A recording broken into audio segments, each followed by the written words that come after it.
Hello everyone, welcome back to my channel. If you are new here, my name is Bryn, and this channel is all about health, fitness, babies, pregnancy. I'm currently pregnant with my first baby. She'll be here in just a few months. Today, I'm gonna be talking about my pregnancy symptoms. Some of these symptoms I had a little bit before I found out I was pregnant, and then some of these just developed in the first and second trimester. Right now, currently, I'm in the third trimester, so I've got a lot to catch you guys up on. So I figured this would be a perfect place to start. All right, so before I found out I was pregnant, we had actually been not really trying to conceive. We were trying not to put a lot of pressure on ourselves, but I was putting pressure on myself. We ended up miscarrying one in November of last year, which was really, really hard. It was hard to get through. I'll be doing another video on that.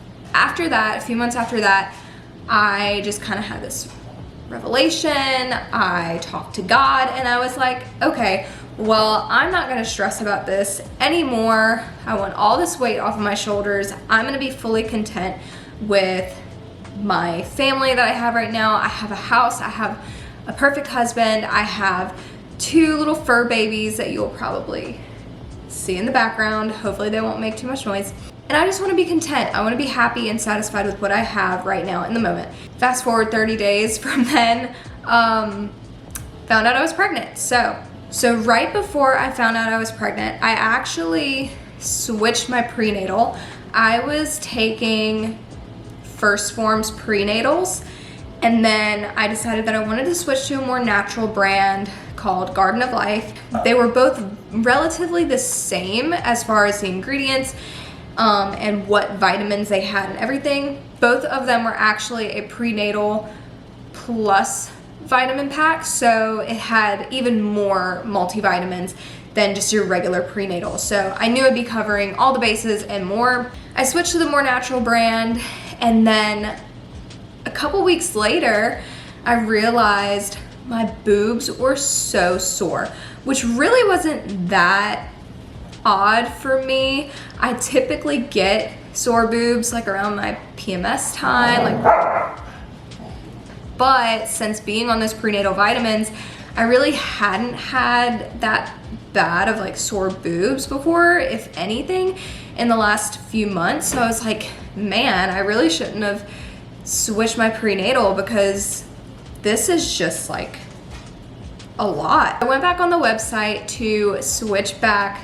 to my original prenatal, which was First Forms, and I ended up ordering that on auto ship. Long story short, I forgot to turn off the auto ship, so I was just getting all of these vitamins every couple months sent to my house, and now I have just a big stock of them. So anyway, that day that I realized I had sore boobs and they were really, really sore, they were really swollen, I also noticed I was feeling a little bit dizzy, kind of not myself, like I knew something wasn't right, and I was like, you know, it's probably just period symptoms, maybe I'm about to get sick. Felt a little bit dizzy, so I was like, you know what, it's probably nothing. I get home that night and Sean is at work. He works night shifts most of the time, and I texted him and told him that I was gonna cook and let me know when he was getting home so that, you know, I could have dinner hot and ready for him. Well, I got home and I went to the bathroom and I thought, you know, I have these pregnancy tests that I promised myself I wouldn't use because I didn't want to think about getting pregnant anymore. I was over it. I was very much content. I was satisfied with what I had. I was finally at peace. I finally felt at peace with where I was. So I had these pregnancy tests from the last time, and I looked at them and I was like, honestly, I'm just gonna take one so that I can throw it away and just be over this whole pregnancy test thing. I just want to take it, ruin it, and never think about it again. Out of sight, out of mind, right? So I took the test. This was a first response rapid test. So I took it and I was just like, I put it on the counter. I was waiting for it to come back negative. I knew it was gonna come back negative, so I wasn't, you know, waiting around anxiously for it. I was just kind of doing my thing. And then after about a minute, I looked back at it and saw the faintest second line. And I thought to myself, I was like, well, you know, I've taken so many of these tests before, and I've never really gotten a faint line that quickly before. Sometimes some tests have evap lines or indent lines where it looks like it might be a second line, but it's not, so it just really plays tricks on your mind and it can be really devastating. So I looked at it, I was like, there's no way. There's actually no way that this came back positive. So I was like somewhat freaking out at this point. I was like, okay, I need to take another test. And I had a digital and then a clear blue pink line test, because the clear blue line tests sometimes smudge and they run, so I had the pink line test. So I took both of the clear blue tests, the digital and the line test, at the same time, and within like 2 minutes that line popped up and then that positive came up on that digital. So that's how I found out. I actually did not know, other than the fact that I had sore boobs and I was a little bit dizzy and out of breath. Would not have known otherwise. So a couple weeks after I took the test, you know, I told Sean, I told some of my family, and then I started getting these different symptoms. Let me say right here, I have been very fortunate to not have had the worst symptoms. Like, I never had nausea, like bad nausea or throwing up or anything like that.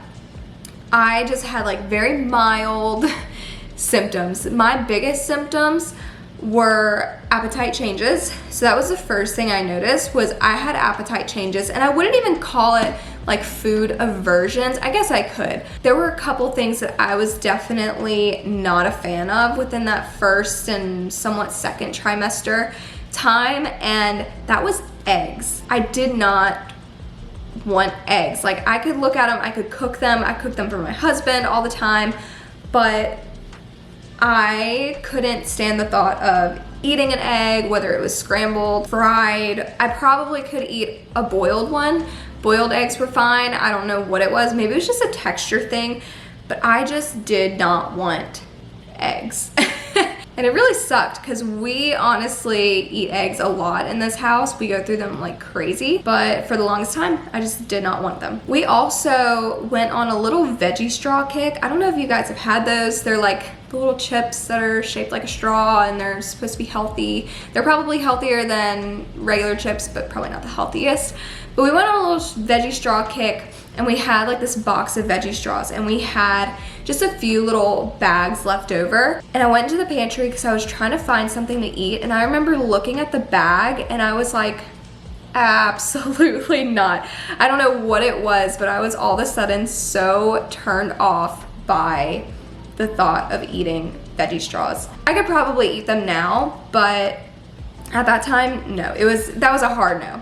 Other than that, I was very just hungry all the time. I did notice that I was craving more salty foods than sweet, and usually I'm a sweet tooth kind of person. Like, I love sweets, but I was craving cheese, anything salty. I wanted salty, and I also was kind of craving hot stuff. Like, I loved hot fries.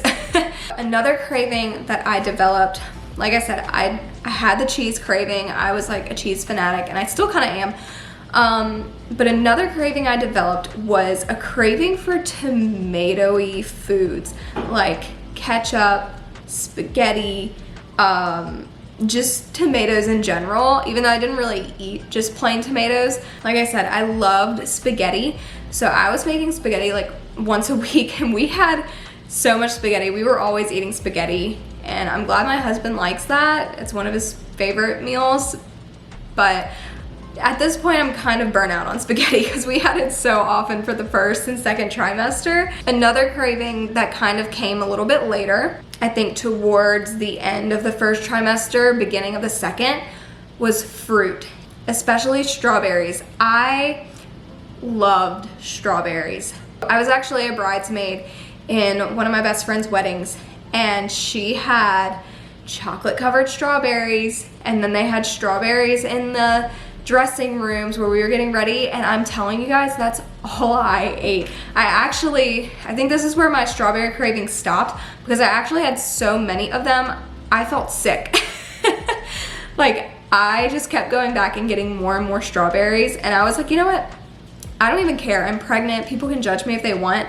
I want these strawberries. I had like plates full of strawberries. So maybe kind of embarrassing, but the more pregnant you get, the more you just don't care. After the strawberry kick, I started craving oranges, which I hadn't had an orange in a while, and I don't know why. I do love oranges, but I just hadn't had one in a while. So for a few weeks, I was like, man, I just really want an orange. Like, I don't know what this is about, but oranges sound so good right now. So I ordered them in my Walmart pickup, and I ordered 3. I cut into that first orange, took a bite, and it was like the most heavenly thing I had ever had in a while. It tasted so good to me. I ate the whole first orange, and then I was like, you know what? I need another. So I ate the second orange, and then the next day, there was only 1 orange left. And I was like, you know what? I'm gonna power through. Like, I can do this. I'm gonna save it for tomorrow. It didn't happen. I ended up eating that one too. So needless to say, I had an orange craving.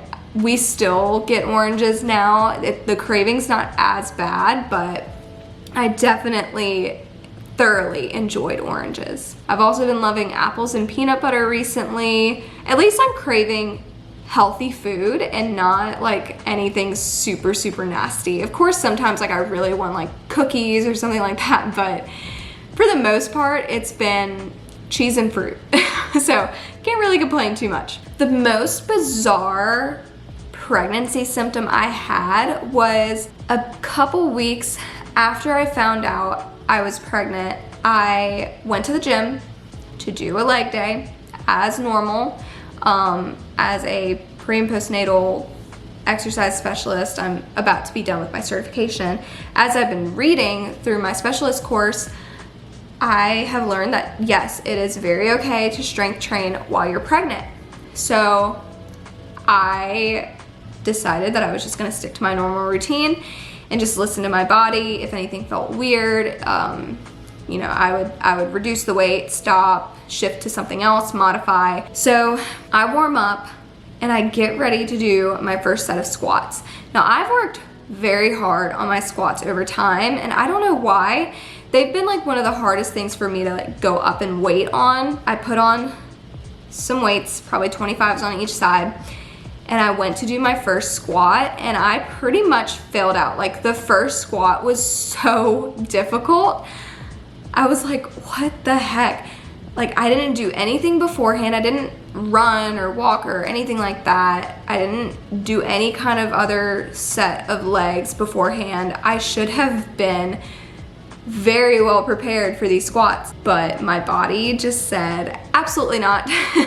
You're not doing this today. So I listened and I took off probably like half the weight. And at this point now, I do struggle with a little bit of back pain, like in the SI joint area. So I have had to reduce my weight to pretty much nothing, like just the bar. And if I'm feeling okay, I will do a little bit more weight. But I typically do front squats instead of back squats now, because front squats help the core engage a little bit more. So it kind of helps with core work while you're pregnant. Anyway, that's a whole different topic we can discuss later. But yeah, I had to reduce my weight very, very drastically. And that was interesting. Like, my muscular fatigue just, it got the best of me. Over time, I definitely started feeling more out of breath, and I think it was more so during the second trimester. And they always say the second trimester is like the honeymoon phase, and it definitely was for me, but more towards the end.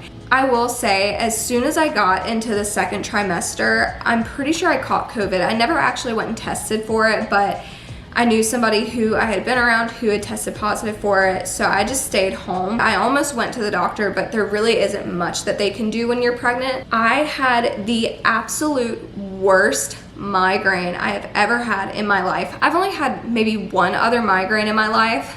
This migraine started on a Monday and then ended on a Wednesday of the next week.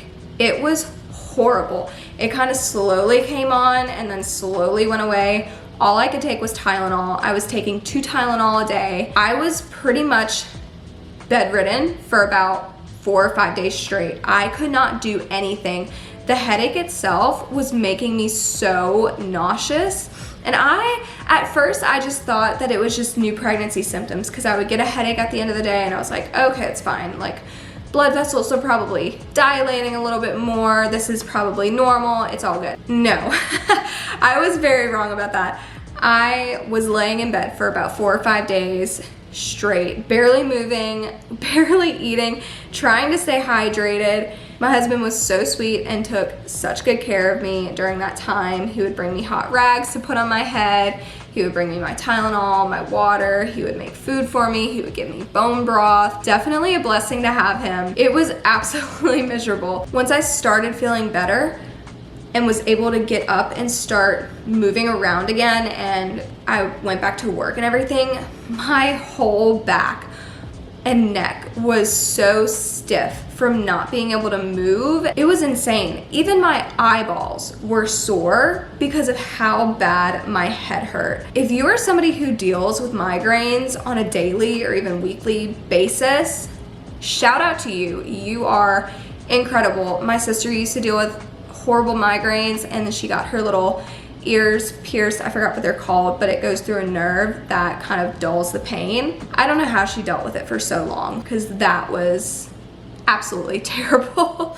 Okay, so second trimester. I know we kind of jumped into the second trimester already, but once the second trimester started, I did start feeling a little bit of fluttering around my uterus, and I started feeling what felt like muscular twitches on my stomach. My mom gave me a Doppler, which is something that you can use to listen to the baby's heart rate. It was just something that kind of helped me stay calm and know that things were okay. So every night I would listen to the Doppler. And the cool thing about that is once they start getting bigger, you can actually hear them move and twitch. It kind of sounds like a little whoop sound or like swish sound, but you know it's them moving. It's such a relief to be able to hear that. But one night I was listening to the baby's heart rate, and then at the same time I heard the little whoosh.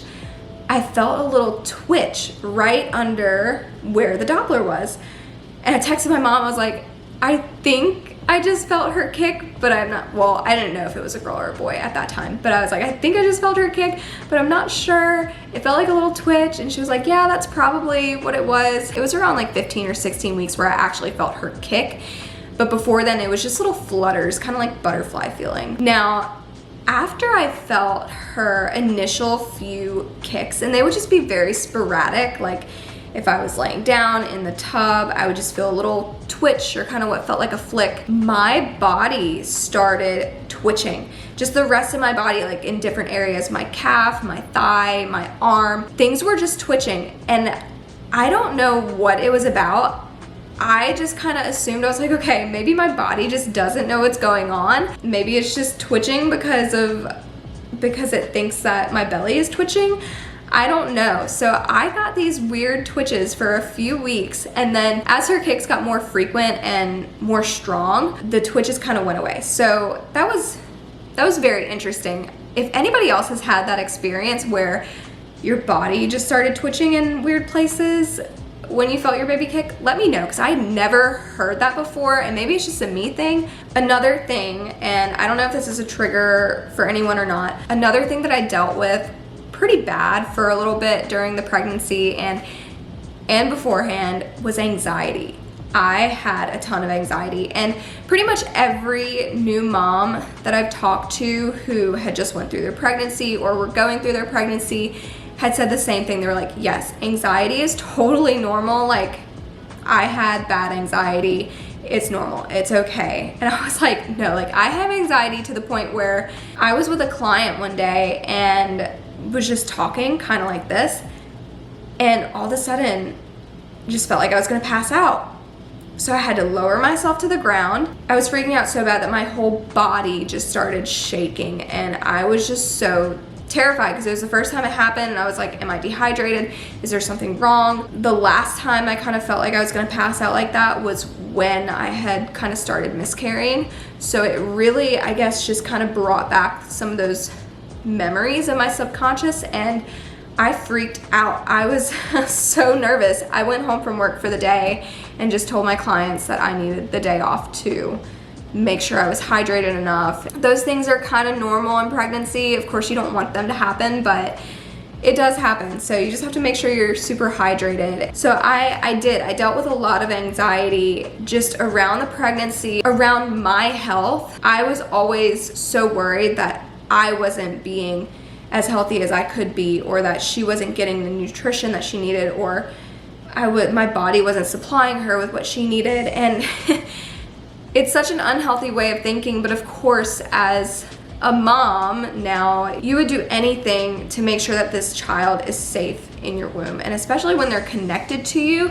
you feel like it is 100% on you to make sure that this baby is safe. And look, there are some things that you just cannot control. You can be doing everything perfectly, and if something happens, sometimes it's just out of your control, and it's the hardest pill to swallow to know that you did not do anything wrong. And that's kind of what happened with my first pregnancy, where I lost the baby super early, and I blame myself for a lot of it, and I kept having to remind myself, no, you did nothing. Maybe this was to shape me into a new person, and it definitely did. But anyway, I'm off topic now. So I dealt with a lot of anxiety, of course, as any new mother would. And then I found hypnobirthing.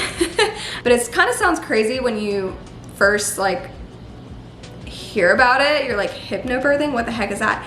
I found hypnobirthing, and I found some tracks on YouTube. And it's just this woman like saying these positive affirmations with some calming music in the background, like, you're healthy, your baby's healthy, your glucose is perfect, your blood pressure is perfect. And it honestly helped me so much. And I think a lot of the anxiety can come from the fear of not knowing, because pregnancy changes a lot about your body, your hormones. You can get gestational diabetes and have never had an issue with prediabetes or anything before. It's literally just the way that your hormones affect your body. I was always freaking out that my blood pressure was too high, my hormones were off, my like nutrition was not dense enough, or glucose levels were not correct. Everything was fine. I actually have pretty low blood pressure, and it stayed relatively low the whole pregnancy. And I think that's part of some of the reason why I kind of feel like I can pass out sometimes. But I got my glucose test results back just a few days ago. Everything was perfect, literally nothing to worry about. And here I was a few weeks ago just panicking at every little thing that I may or may not have even been able to control. So if you're in your pregnancy right now and you are feeling that anxiety, give yourself grace. Know that some things are in our control and some things are not. Eat as healthy as you can. Work out when you can. Walk when you can. Be active when you can. Get sleep. And just know that everything is in God's hands. That has been one of the biggest things that I have had to come to terms with, was that God is in control. I am not in control. I can only control little things. God controls the big picture. So do everything that you can to have a healthy and safe pregnancy, but the bigger picture is in God's hands. So as I was getting towards the end of the second trimester, I would say that that's where my energy picked up. And I think it may have picked up sooner if I hadn't have gotten really, really sick in those first few weeks of the second trimester. So it took me a while to actually gain a lot of my energy back. There were days that I would go and work out and I would just have to stop. Like even just stretching would make me so out of breath. I just couldn't do it, and that's okay. I listened to my body, and I just took some time to do deep breathing, to walk, just to take it easy on that day. And it definitely was something that I needed, and I'm glad I didn't pressure myself to do too much when my body couldn't handle it. It's okay if your body can't handle certain things at certain points during your pregnancy. It is okay. Pregnancy is a big change on your body. So again, give yourself some grace, give yourself some rest when you need it, because you will definitely need it a lot of days. Like I said before, I think I kind of mentioned that I have some low back pain in or around my SI joint. That actually started kind of at the end of the first trimester and beginning of the second trimester, from what I could remember. I think what happened was my hips just spread really quickly. They just knew that, hey, we're pregnant, we gotta make some room. That's what it felt like. It just felt very, I don't know, it was just so uncomfortable. I would be in pain if I were laying flat on my back. I would be in pain in certain positions that I never was in pain before, and I definitely learned how to work around it. But I also learned that not working out made it worse. You can get it two different ways. You can get it if you are too loose, and you can get it if you're too tight. I was too loose. I think my joints just spread quickly, and the hormones like relaxin just made those joints relax a little bit too much maybe. Once I started being able to lift weights and I kind of got back into the rhythm with kind of a new way of doing things, instead of lifting as heavy as possible, it started kind of easing up a little bit. So now that I am in the third trimester, I did notice around the end of the second, I started getting indigestion. If you've never had indigestion before, it literally feels like everything is just stuck right here. And it didn't matter what I ate, it would just stay up in my throat. It's something that you just kind of have to deal with. If you need to take a Tums, you can take one. I typically don't. What I do to help out is drink peppermint tea or chew on gum. Those have helped a lot with my indigestion because it kind of helps soothe your digestive system. You can also try lemon and ginger tea. That has helped a little bit before, but I have noticed, for me at least, the peppermint tea has been amazing. I feel like I could talk about this forever, and I feel like I still have more pregnancy symptoms that I didn't get to, so if I remember something later, I'll try to throw it in this video, but that's pretty much all I have for now. So far, my pregnancy has been pretty smooth sailing. I wouldn't say that I've had a very tough pregnancy. I hope my second pregnancy is as good as this one has been. You never know. Every pregnancy is different. Every woman's different. I am super excited to continue this journey with you guys. If you guys like this video, give it a thumbs up, and don't forget to subscribe if you would like to follow along. I'm gonna do more videos on health, fitness, family, babies. I'll be doing a nursery video soon where we kind of just nest together. I am in such a nesting mode recently. I went and cleared out a bunch of our cabinet space and got rid of some things, so I'm super excited to kind of take you guys along with that. So once the baby shower happens, I will definitely be able to focus more on getting in that room and really getting it cleaned up and ready to go. But anyway, I will quit talking. Make sure to subscribe if you want to see more, and I will see you guys in my next video. Bye!